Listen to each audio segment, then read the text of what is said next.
அழைக்கிறான் மாதவன். எல்லோருக்கும் வணக்கம். ஸோ இன்னைக்கு நம்ம டிஸ்கஸ் பண்ண போகிற ஒரு விஷயம் வந்து ரொம்ப ஒரு சூப்பரான ஒரு விஷயம், ரொம்ப இம்பார்ட்டண்ட்டான ஒரு விஷயம். இதை கொஞ்சம் நீங்கள் நல்லா கவனிச்சு பாருங்க. இந்த கேள்விக்கு உண்டான ஒரு பதில் உங்களுக்கு என்ன தோணுதுன்றதும் நீங்கள் வந்து கமெண்ட் செக்ஷனில் கமெண்ட் பண்ணுங்கள். இப்போ நம்மளோட ஃபாலோவர் ஒருத்தவங்க கேட்டிருந்தாங்க, மன தெளிவு தான் ஆன்மீகமா அப்படின்னு சொல்லி கேள்வி கேட்டிருந்தாங்க. அதுக்கு தான் ஒரு பதில் கொடுக்கலான்னு சொல்லி இந்த ஒரு வீடியோ வந்து பதிவு பண்ணுறேன். ஸோ இந்த வீடியோ உங்களுக்காக தான், முழுமையாக பாருங்கள், ஸ்கிப் பண்ண வேண்டாம். இதே மாதிரியே நம்ம போடக்கூடிய எல்லா வீடியோஸும் நீங்கள் பார்க்கணும் அப்படின்னு சொல்லி விருப்பப்பட்டீங்கன்னா நம்மளோட சேனலை வந்து சப்ஸ்கிரைப் பண்ணிங்க அண்ட் பெல் ஐக்கானும் கிளிக் பண்ணி வச்சுக்கோங்க. அப்போ தான் நான் போடக்கூடிய எல்லா வீடியோ வந்து உங்களுக்கு நோட்டிஃபை ஆகும். சரி, மனத்தெளிவு ஆன்மீகமா அப்படின்னு சொல்லி கேட்டோம்னா எஸ் அப்படின்றதும் ஒரு பார்ட்டு, இல்லை அப்படின்றதும் ஒரு பார்ட்டு. ஏன் அப்படின்னா இப்போது இந்த மனத்தெளிவு தான் ஆரம்பம். ஆனால் மன தெளிவு தான் வந்து முழுமையான ஒரு விஷயத்தையே வந்து கொடுத்துரும்ன்றது கிடையாது.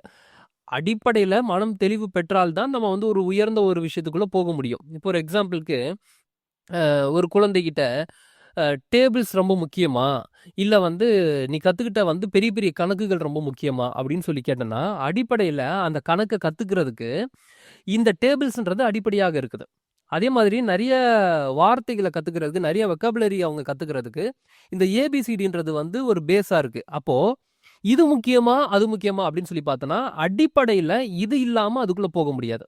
இப்போ 1 2 3 தெரியாமல், இது வாய்ப்பாடு தெரியாமல், டேபிள்ஸ் தெரியாமல் நம்ம அடுத்த பெரிய மேக்ஸ் கால்குலேஷனுக்குள்ளே போக முடியாது. அப்போது பேஸை கிளியர் பண்ணால் தானே அது ஒரு பெரிய விஷயத்தையும் நம்ம அச்சீவ் பண்ண முடியும்.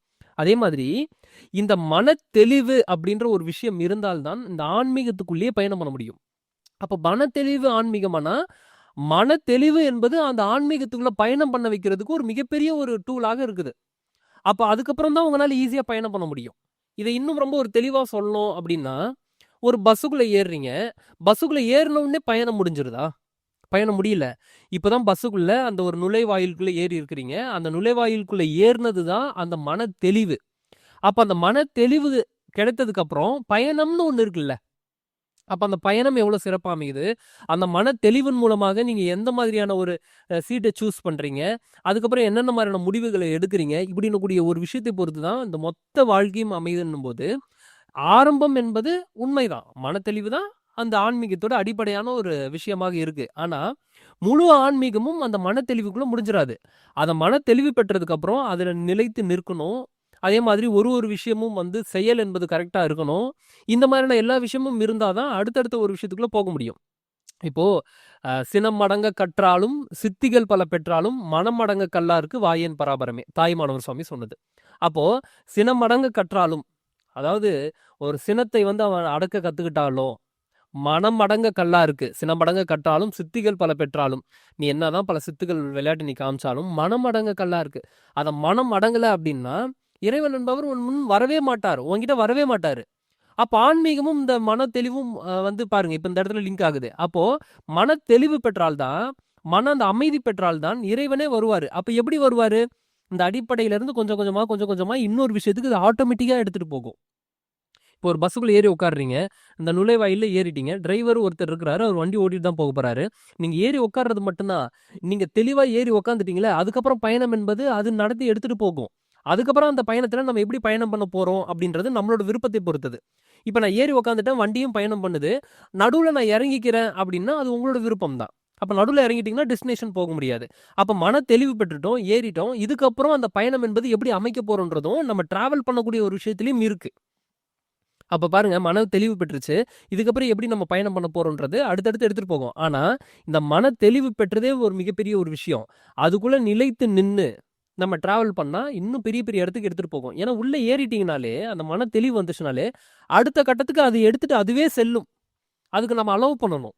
அப்போ மனத்தெளிவு ஆன்மீகமானா எஸ், மனத்தெளிவு ஆன்மீகம். ஆனால் அதுக்குள்ளே எந்த அளவுக்கு டீப்பாக நீங்கள் வந்து ட்ராவல் பண்ணுறீங்கன்ற ஒரு விஷயமும் இருக்குது.